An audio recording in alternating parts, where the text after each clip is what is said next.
I feel nauseous, believe me. Never had a lot of shit come easy. Welcome all, Had to this work is the hard, struggle Australian just to Indie be me. Wrestling Show, Had to fellow hold myself wrestlers, back. trainees, event support staff, friends, foes, and everyone in between. If you've got a question, if you're cruising for a bruising or hurting for a squirting, you can reach out to the Don. The Don, how are you, my friend? Big weekend? I'm good. I'm good. I'm still healing. I copped a sweet busted lip at Northam this weekend. What, this lip or the other lips? No, I've only got one set of lips. Thank you very Okay. much. Yeah. Thank you very much. Calm down.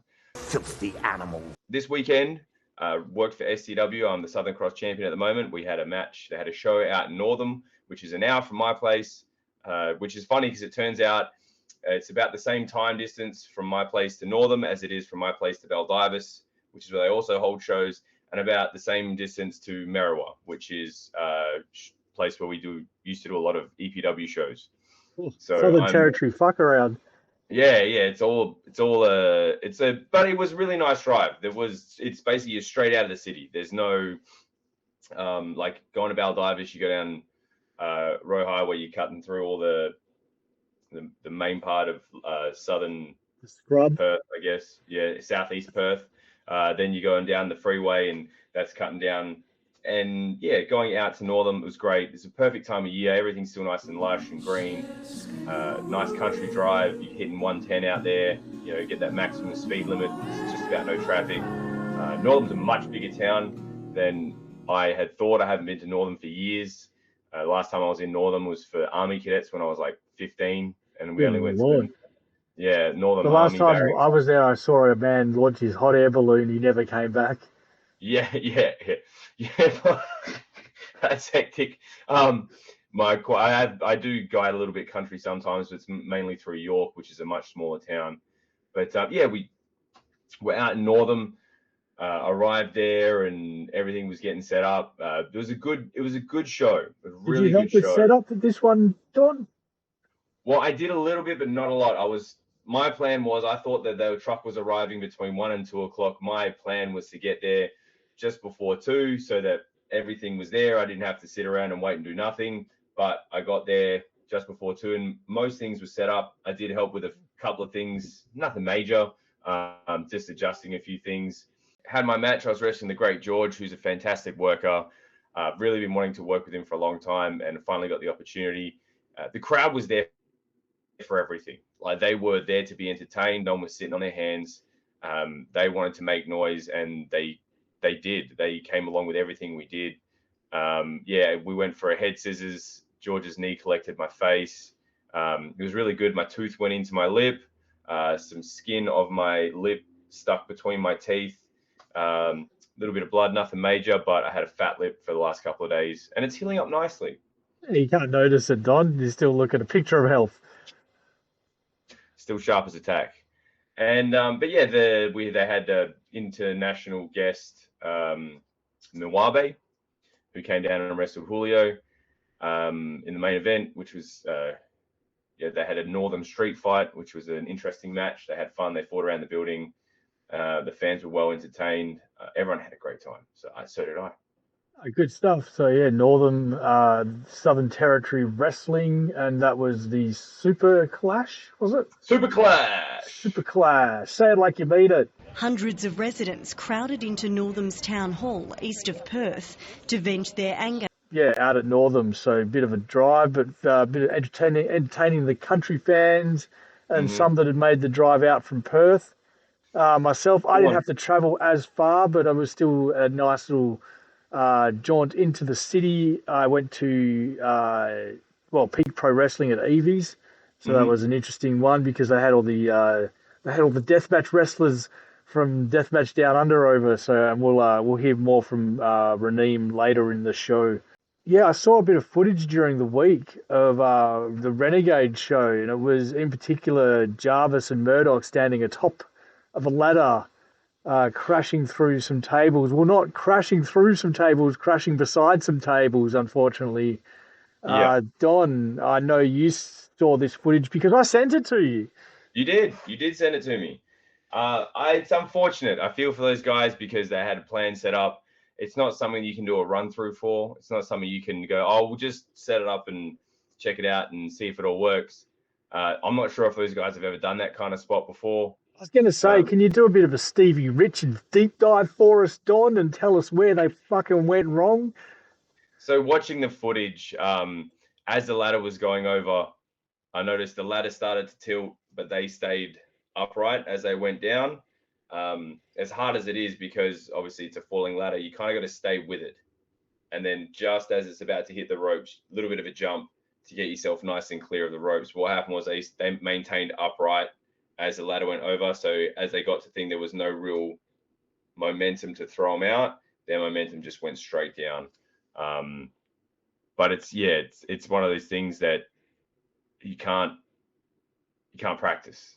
No, definitely not. But all plans and reports, it didn't detract from the match. If anything, it probably added to the match to show the realism. I mean, they evaded it. Someone tried to push them through off of a ladder into some tables. They evaded it. Yeah, They didn't have gone through the tables. Well, it looked like that's what was supposed to happen, but they were too smart. They're like, nah, I missed that. I'm falling down early. But no, I feel bad. After speaking to someone else, I have mixed emotions, but I actually don't like the particular site that spread that around. It's good that people are getting eyes on their stuff, but when you're directing it to the things that don't go right, especially it's more mocking them on a world level, you know. You know, and you're trying to get your stuff over that way, but you know, that's what the internet is these days, Don. You're just gonna have to live with that. That's what we do a bit of that here. I don't have to live with shit. I don't like it. People trying to make money or make some sort of infamy off of no one's making money. No one's making money. Man, they're just like putting stuff out there and getting attention at the very least. They're getting all this attention. Oh, we're this and we don't approve of that. Who the fuck are you? Like, who are you to be? Well, it's not even a new logo or anything. There's actually like trash police and stuff like that out before. So it's like, you know, like a copy of a copy of a copy, Don. And that's not what we fucking do here. So, you know, like if you want to be original, come on down. If you want to be a copy of a copy and just post useless shit, then, you know, try and make some content of your own and post that. But, you know, that's not going to happen from trash bag wrestlers because, you know, that would be too fucking hard, hey, to do something, hey. Oh, to be actually creative and make something for yourself? No. That's I mean, you just rip it off of fucking... on what other people are trying to make creatively, Well, no, just even ripping off a logo, you know? Like, how creative do you have to be to rip off a fucking logo? That's like going into fucking cooking burgers and fucking getting the golden arcs. See, they're McDonald's. I'm McDowell's. Huh? They got the golden arches. Mine is the golden arcs. They're the fucking McDowells of the fucking wrestling world, hey. But anyway, noticed during the week another tweet going around was Uncle Daddy Tony Tony Baroni 13 at Tony Baroni 13. Fucking hell, I'll get it. You should see how cracked this fucking screen is, hey. November the 4th. Uncle Daddy Tony. No, that's not Tony Tiger Tony. That's Uncle Tony Baroni 13 on November the 4th. Great. Not that great. No, he's not Tony Khan great. He's Tony Baroni 13. Stay the fuck out of the locker room if you're not wrestling. Running entrance gear are the agent, the promoters, or paying the people. People are trying to change. Entrance to the locker room used to be something earned through hard work. Backstage snacks are performers and communication. So, Don, I mean, like, we've never heard of this Tony Baroni dude before, but some people out there might know him on their US and Canadian jaunts. So do you think Tony has a point? Stay the fuck out of the locker room? Because I don't like going into the locker room myself. No one gets in without a ticket or backstage pass. Oh, really? Okay, here's my backstage pass.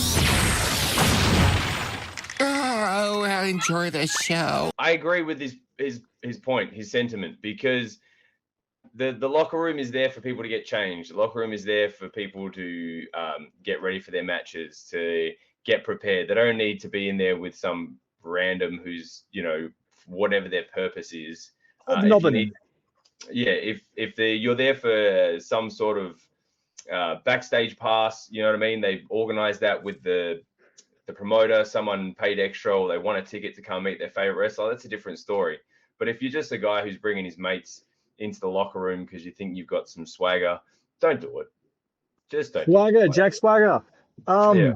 But anyway, another tweet I saw getting around during the week was Taya Valkyrie put out a tweet about the two ladies that wouldn't eat the pin against her and her tag team partner. I'm not even going to mention these ladies' names because one of them isn't even going to be a wrestler in a year. She's come out and said she's going to go, enjoy it while it lasts, fellas, because then I'm off to OnlyCans. Dang. I don't know if she's off to OnlyCans, but, that's where they all end up these days. But Tyra Valkyrie, an actual wrestler, said, at the end of the day, this is a business. It is our job. It doesn't matter if you get 1 minute or 45. You make every second in front of those fans and on that TV count. It's an honor and a privilege to be part of the show. I've been doing this for 15 years, and I've been in every possession, good, bad, champ, enhancement, and every single aspect of the show, small or big, is important. Make it count. And that's that's her TED Talk. And, of course, we've seen Taya Valkyrie down in Australia on the World Series Wrestling shows. So, a lot of fans down here. Had a match against her at BCW. There you go. You had a match. Yeah, her and Johnny Mundo, Johnny Monday, Johnny Nitro. Her husband? Her husband, yes. And just, really cool person. Her and her husband. Wait. Really. You made a husband defend his wife against you and some other guy? No, it was those two versus me and Hayden versus Ken Shamrock and Carlo Cannon. Oh, yeah, I feel so much better now. Yeah, look, hey, she's badass. Yeah, I know. To defend her. She's a bad fish. I'm not going to pretend, but lovely human being. So, I actually put her in the world's worst ankle lock. I hope there's no footage of it. It's a terrible ankle lock. It was bad. It wasn't actually technically an ankle lock. It was supposed to be. I made a mistake. Is what it is. Anyway, back to her tweet. Now, there is 100% get what she's saying. Like, if you get lucky enough to get an opportunity to wrestle, that is 100% fantastic. If you get 1 minute, an hour, whatever, go out there, make a mark. It might not be the most time to make a mark, but you do it as well. There is also a flip side of that, not knowing exactly what happened backstage with this. If I'm ever in a position where for whatever reason, I don't like the match, I don't like the opponent, and I don't feel safe, I'm going to decline a match. If you don't feel safe in doing what you're being asked to do, there is nothing wrong with declining a match, because at the end of the day, it's your body, it's your health, it's your safety. If that is your reasoning, if the reasoning is, it's not long enough, I don't see how anyone who is in the business and enjoys what they do saying no to that. I understand someone who's used to getting paid, hundreds of $1,000s a year and not getting paid for 3 minutes. I'd understand them saying no. But at the end of the day, it's your job. But if you don't feel safe and you're happy walking away from it, then walk away from it. But people are going to say things like this, and you don't know the ins and outs of it. So how could these girls not feel safe against Taya Valkyrie? 15 years in the biz. So just saying, just throwing that out there. But I'm not saying that against Taya Valkyrie in particular. I'm not saying this particular. But if there ever is a moment, or maybe you feel like you're not going to be able to, you're like, hey, I'm going to shit the bed tonight. You know what I mean? Like, for whatever reason, if you feel like there's a legitimate reason to deny a match. But at the same time, if you get the opportunity to face Taya Valkyrie, go for it. She's amazing. Well, there you go. You've heard it first here from Don, and you've probably heard it from many other people as well. But speaking of marks and opportunities, we caught up with Raneem earlier in the day to talk about week-to-week promoting and how he's going down at Peak Pro Wrestling. And Don had a few questions that he kind of wanted to ask Raneem and get sort of straight to the matter. All right, so we were here with Raneem from Peak Pro Wrestling. As you know, he goes week to week, more week to week than most other feds in the country at the moment. And, you know, Don's dreams to go week to week. So we thought we'd get Raneem down here and get a bit of a chit chat going on week to week promoting. Thanks for having me on again, guys. I really enjoyed the last appearance. Yeah, last time was A lot of fun. people enjoyed it. I think I may have overspoken on a few topics, so I'll try to keep it a little bit more kosher this time. No, that's cool, man. Like you know, you just say how you feel. Like, and look, that's we had our discussion, and we didn't agree, but that's what makes things fun. You know, we don't have to agree on everything, and we can talk things out. And you know, we're not exactly looking for each other in the back of a nightclub. So like, and for me as well, the beauty of being a worker/promoter is that if I can say whatever the fuck I want, and if you don't like it and you don't want to book me anymore, I'm like, who gives a shit? I've got 4 other shows I can this month. beautiful. That's Beautiful. it. We had from both sides of the coin. You know, people enjoying your open speech and people not enjoying your open speech. So yeah, always good. That's good. No, I just thought I'd throw a few questions at you. Like I said, you're running week to week. I don't think anyone else in Australia is doing that. So that's Dealing with different promoters. Yeah, you're pioneering the thing that a lot of people want in wrestling. And I just wanted to hit you up with a few questions, bro. Like just how when you do this, what's the biggest challenge that you find running week to week compared to people who are like working once every 6 to 8 weeks? Okay, I'll just clarify that I'm not the one pioneering this. It was actually Johnny Radic. We used to do this in the early 2010s. Oh wow.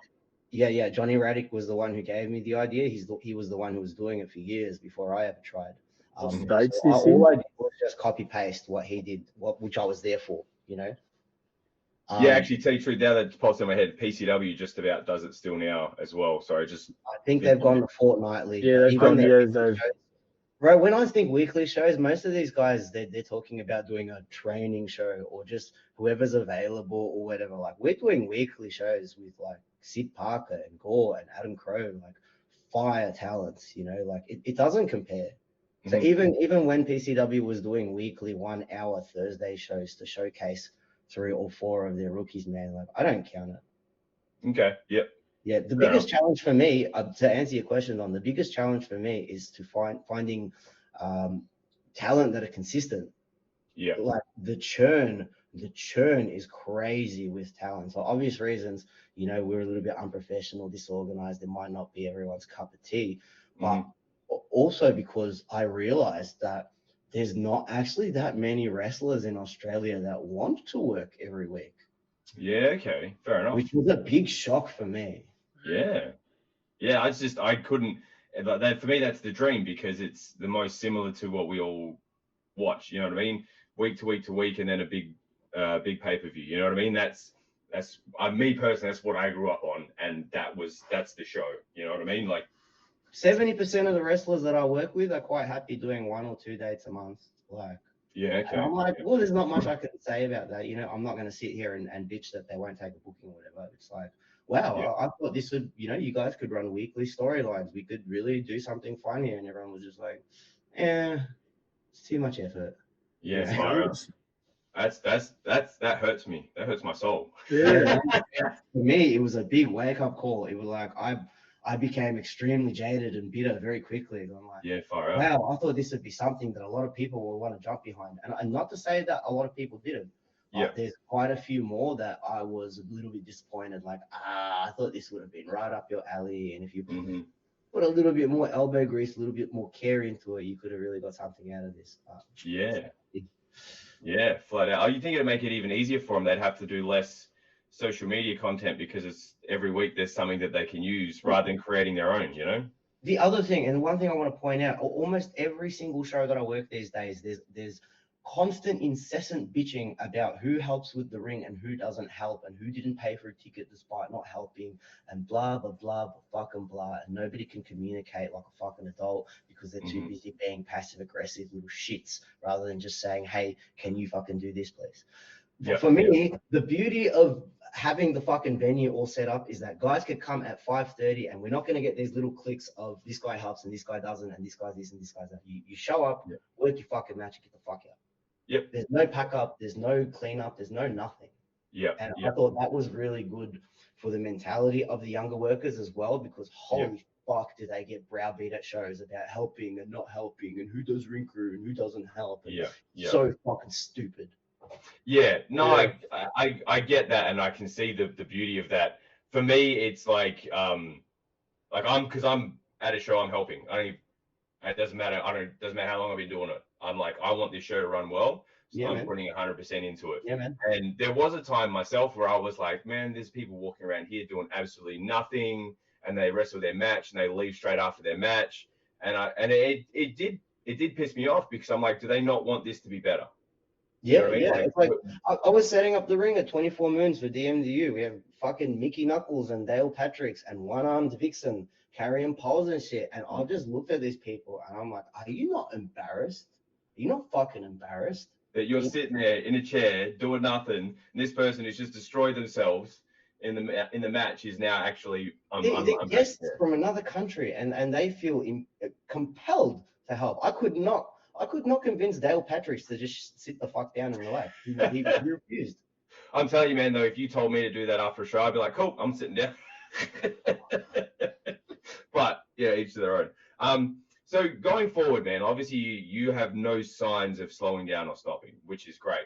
Well, we've stopped for the moment because of some state government planning issues at our warehouse. Okay.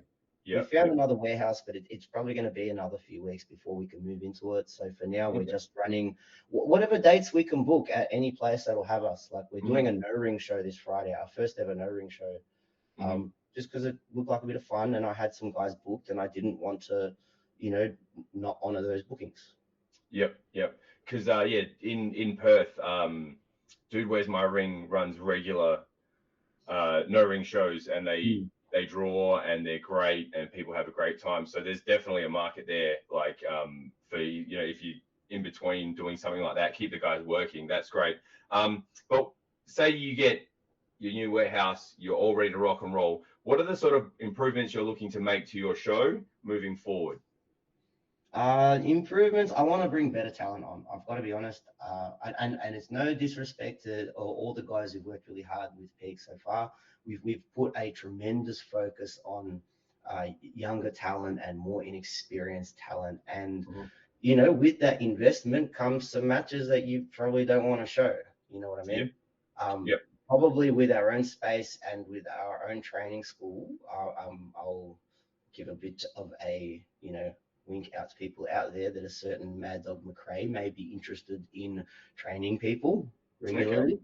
Yeah. With that, I will insist on a certain level of quality, and already I've had a few chats with referees and stuff like that. Be like, hey, yeah, this is a fun show, and yeah, there's only like 40 people here, but we can't have these mistakes all over the show. We can't be showing up on Aussie Trash Bag Police and Botchamania. Every other FYI, fuck that page, by the way. I can give a shit. They're promoting us. I love it. Anyone that wants to post about us, man, post it. Like and that's good. Eddie, no publicity is bad publicity, but fuck people trying to make something off of someone else, suffering in a way. Do you know what I mean? Like someone who might be a bit embarrassed about it, and they're making their little like, oh, check us out.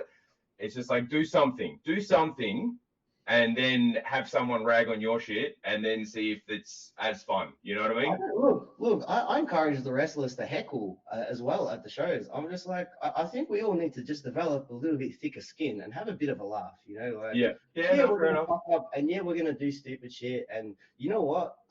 For example, there's a clip on there of one of the talents trying to put on a figure 4, and he just can't figure it out.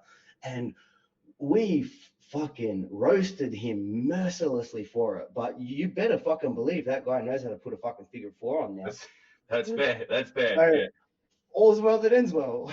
yeah, fair enough. Like there's a certain level, a level of learning from bullying, I guess. But it's not bullying, like I said, it's just like friendly roasting, Yeah, fair enough. Yeah. I'm not trying to make anyone feel bad. I'm just trying to like, haha, I'm having a laugh at your expense. If you can develop thicker skin, you'd see the funny side of it too. Yeah, okay. We're fair having a point, laugh at your learning skills. Yeah. Why not? Yeah. All right. Sweet. Uh, as a promoter or a booker, what are some of the best things that a worker can do, maybe to get a booking or to help out the show, or like just to help you continue to improve the show in general? Well, give me 1 sec. My phone's going off. You know, cool. Still there? No. Sorry about that. It just made my video pause. To answer your question, Don, I think the best thing that workers can do to get bookings and to get storylines and stuff is to make friends with everyone enough that I'm forced to use them. So I tell everyone this. We had this like random battle royal one day, and there was this kid in it who like really impressed. None of us had ever heard of him. He didn't wrestle anywhere. We got to the end of the show, and Malachi Slick come up to me. He says, "Oh, Neem, can I wrestle this dude next time?" And I said, "Yeah." Like, if Slick says he's good, then he must be good. And that bloke was Shotgun Matt Farrow, and he's worked for us every week since then. Oh, sweet. Just Yeah. I never fucking heard of, never seen before. He doesn't have a career outside Peak Pro Wrestling. He doesn't. Yeah. 85% of this dude's matches happened at that fucking warehouse. Oh, magic.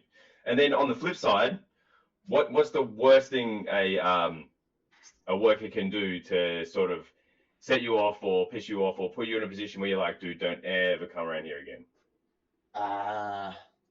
Because you seem pretty chill with anything from people like doing dumb shit to being ragged on and stuff. So like, it must be pretty heinous. Like, I'm gonna shoot a little bit here, and I'm probably gonna piss a few people off. Not you guys. It's probably no one you guys even know. Mm-hmm. The worst thing you can do is try to fucking carny the boys. So there was a bloke that worked for us a while ago. He must have been going through something. He'd had 1 or 2 drinks, and I have this rule. I say I'm not one of those people that don't drink or smoke before matches or whatever. I'm like, you're a fucking adult. I think 99% of adults could have a tinny and smoke a doob and be completely fine fucking an hour later to wrestle. Like, let's be real here. Maybe it's not something we should encourage for young people, but I don't think it's a case where we have to be like, no, not whatsoever. Anyway, this bloke had 1 or 2, and everyone come up to me and said, man, this guy is smashed. He's fucked up. He cannot wrestle. And I'm at the bar. I'm like, no, I know for a fact that this guy's not drunk, but he's putting it on for the boys to try and get attention. And he's gotten into the ring and he's done stupid shit, and he's upset a lot of people because they were convinced that this guy was out there wasted, not knowing what he was doing. And me being around for 20 years, I can smell a fucking carny lying fuck a mile away. So no names need to be dropped, but needless to say, that cocksucker's not working for me anymore. Yeah, fair enough. I'm pretty lenient. Like, we all fuck up, we all have our moments, but as long as you're not being outwardly malicious, like I'll give anyone a go. Yeah, not putting anyone else in like very silly danger. You know what I mean? There's obviously a danger associated with wrestling to a point, and we all mitigate that as much as possible. But as long as you're not outwardly trying to be malicious towards the crew and the roster and trying to put them in actual danger. Yeah. Well, speaking of fucking up and letting everyone have a go, you've given me a go managing Gore, a couple of events at Peak Pro Wrestling. So this would be your turn to critique me, Raneem.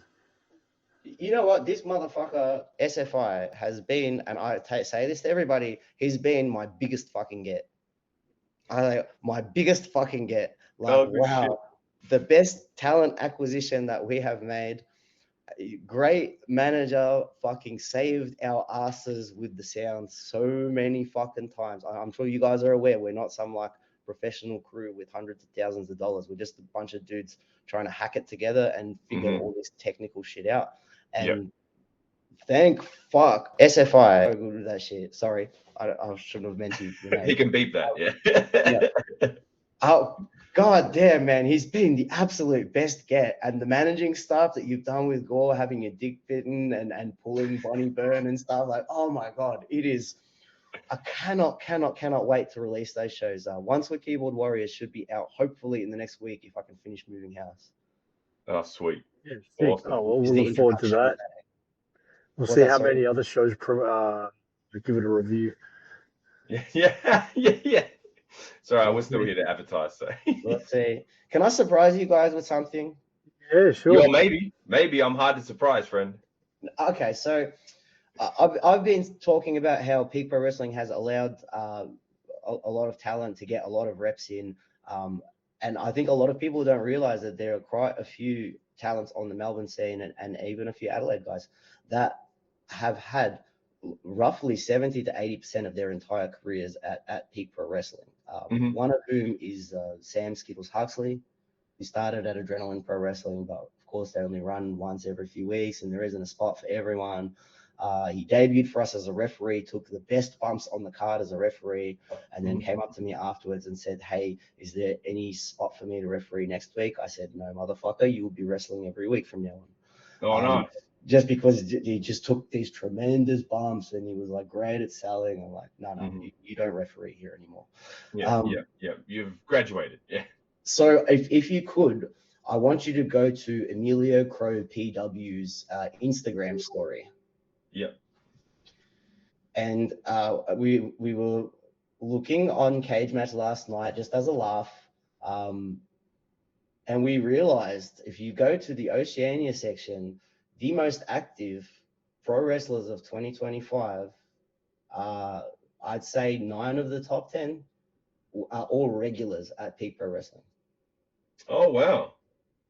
Amelio Crow is, and I'm telling you because I'm there with him doing most of the shows. He wrestles most weeks 4 times a week.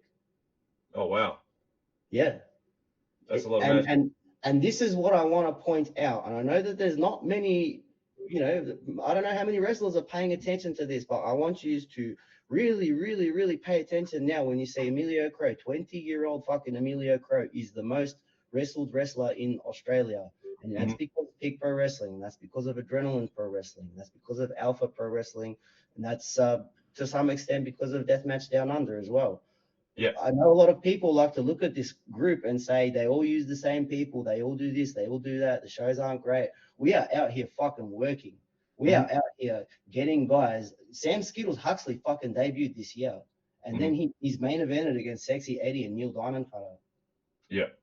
Amelio Crow is not 2 years into the business. He's wrestling Toshiyuki Sakura and main eventing shows and being looked at by other places. If you want to get fucking reps, if you cunts want to get fucking good, give myself or Adam Crow or Lexi from APW or Joel from DMDU a fucking call. Yeah. Please. That's the way to do it. Like we gotta reach out there. You gotta get yourself out there and talk to the people who are putting the shows on and who's putting the most shows on at the moment. I don't know who's keen to work and who's not, but I'll tell you now, if you want to have fucking 50 matches a year like Amelio Crow, please get in touch with us. Yeah, there's most people who wrestle years and don't get 50 matches. And it was the same. If we look back in when I was active in like 2014, and all the most active guys were the Snake Pit Pro Wrestling crew, the ones who were wrestling. We were doing 2 shows a week. The Joey Triton and Johnny Radic and et cetera. Yeah, just working. I just wanted to improve. I didn't know whether you guys were aware. No. Actually, I did see that post, and it made me go and check my numbers, and my numbers aren't great. Yeah. My numbers are great. My all-time numbers are not too bad, but it's 20 years. You got to have a few on your belt. But yeah, if I had, and that's another thing as well. If you're wrestling that often, how long is your career? You know what I mean? And not to be against people doing it, but like I'm doing it for 20 years, and for a long time, it was just once every 6 to 8 weeks. And then I got to the point where I was lucky enough, I was wrestling at 3 companies. So 3 out of 4 weeks, 3 weeks out of a month, basically, I was wrestling. So my numbers went up. My skills improved massively. Yeah. And then certain times there'll be like, what do you call it? Like the Royal Show is always a good one. I could wrestle like 4 matches a day across 7 days. Do you know what I mean?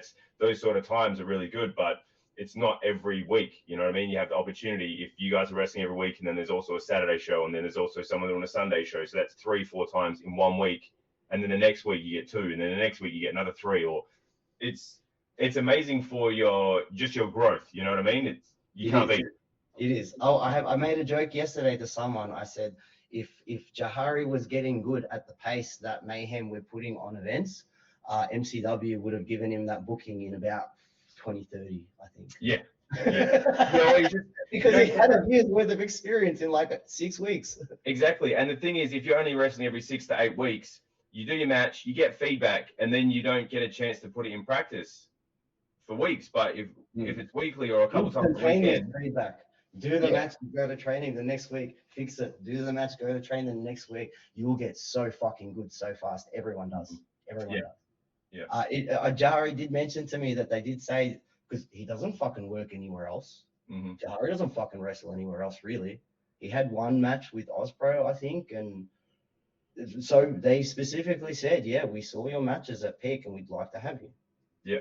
So shout out to all the promotions that are seeing the development that we're doing for their fucking talents, and I'm gonna start hitting you guys up for money. The invoice is in the mail. For real. I don't know why I'm paying these guys to wrestle when I'm just getting them good for yous. I really don't. I should be getting paid for this. So anyone who's half smart will be coming to your shows just to see who's next. Yeah, who's next to the feeder fed. Yeah.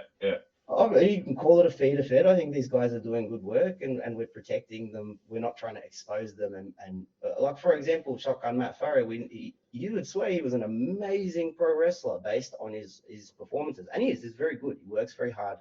But he's extremely green. And we make sure he's working with guys that know how he wrestles, either trains with him or know his trainer well, etc., etc. Like we really look after these guys. We're not just like, grab that rookie and throw him out there and pray to God he has a good fucking match. Like no, we take this shit real seriously. Yeah. Someone actually mentioned to me recently, a friend who'd been to and from the States, and he's like, Australia is very different to the States. In the States, they train you for 3 weeks and then release you to the world. And whatever you get. Whereas most places in Australia, they won't let you go and work anywhere until you can work. No. And I will say that I don't just take anyone who hits me up for a booking. I do ask for a reference, and I always check the trainers to make sure that they are cool with these people wrestling. And that's just for the safety of your other workers. That's a smart thing to do. It's a safety thing. The other thing is the trainer has the duty of care.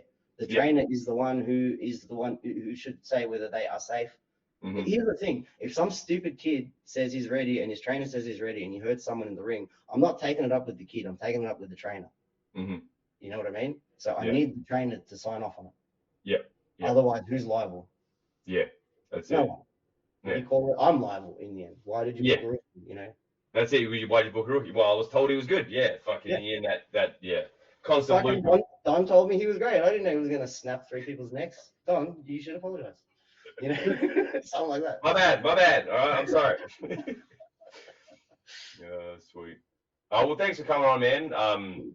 Appreciate catching up. It was a little bit nicer this time, so I'm digging the vibe on this one. You never know what happens in the future. We might blow up at each other again, but for this one, it's great. Thank you for coming and answering those questions. Again, I'm perpetually jealous of any company that's working every single week. And a lot of guys in Melbourne have a lot to thank you for. So on behalf of them, thank you. No one has anything to thank me for. Just keep working hard, and if you want to get the reps, man, the reps are here to get. Yeah. Friday, Boardies Fitzroy. We will be doing our first ever no ring show, the Super Terrific Fighting STF.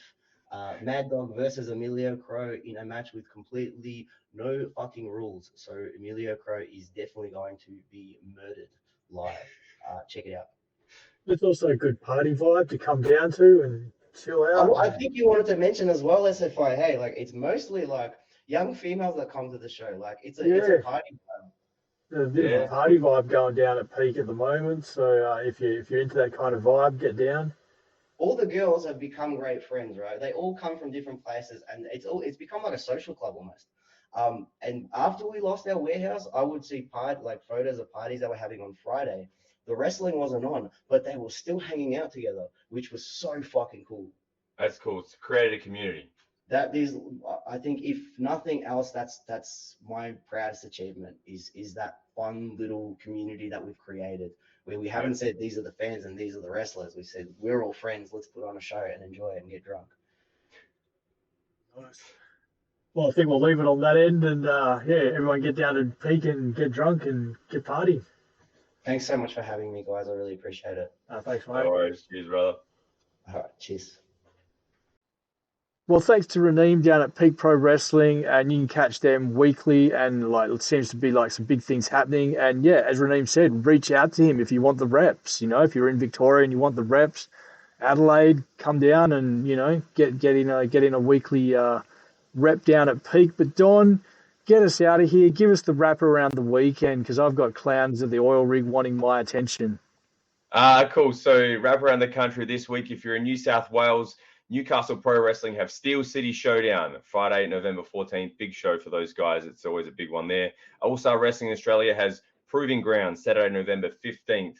Wrestle Strong Dojo, Para 3 Count on Saturday the 15th as well. Vulcan Championship Wrestling, Vulcamania, Saturday, November 15th. If I was in the area, I would go check it out because I used to be a huge mark for gladiators, and Vulcan was a gladiator, and that's some dope Vulcan shit. was the man back in the day, but Vulcamania makes me laugh. Hey? Yeah, Vulcamania is it's quality. Australian Wrestling Superstars, Shoalhaven Heads, Saturday, November 15th. Then we make our way north to Queensland for Impact Pro Wrestling's La Fiesta Mexicana, Friday, November 14th and Saturday, November 15th. Wrestling Allegiance Rockhampton, Never Ending 80s Party, Saturday, November 15th. Lucha Fantastica's Day of the Dead Fiesta was in Perth this weekend, just gone, but next weekend they are in Brisbane on the 15th of November. And I tell you why Impact Pro Wrestling is La Fiesta Mexicana, because they are hosting Lucha Fantastica on one of the days, I believe. Okay. Yeah. And they're just throwing an extra show in. Okay, interesting. Maybe I saw that. Yeah, I think I saw that on IWA. So yeah, IPW. Sorry, IPW. Okay, yeah. So if you're in South Australia, you must. I cannot stress this enough. Head to Wrestle Rampage for Eternal, Saturday, November 15th. It's going to be. Oh, that's this weekend. That's this weekend. Pro Wrestling South Australia on the Sunday has Headstrong. If you're in the area, definitely check that out too. Victoria Alpha Pro Wrestling Thursday Night Fights, Energy 21 and Whiplash are on Thursday, November 13th and Saturday, November 15th. Peak Pro Wrestling, Love and Lucha Libre, Friday, November 14th. Victoria Pro Wrestling has Fear No Evil on Saturday, November 15th. Professional Championship Wrestling have Destiny on Saturday, November 15th. And if you're in WA and you like a bevy, Explosive Pro Wrestling is at the Fremantle Beer Fest on the 14th, 15th, and 16th. So get yourself a beer, watch some brawls, and have a fantastic weekend. That is the wrap around the country for this week. It's been a hell of an episode with a nice little interview. Time for us to boogie. Please like and subscribe. If you can, get around and support local wrestling. Get a ticket, go down there, buy some merch, and buy some hot dogs and some drinks, whatever. It all pumps into the fed that you got and lets them build and get bigger. If you like a particular wrestler, please hit up the merch stand, buy their t-shirt, buy their 8x10, buy the cap, whatever it is, because that helps them on their wrestling journey and really pumps them up and really makes for a better show. So thanks again for watching, and we'll see you next week.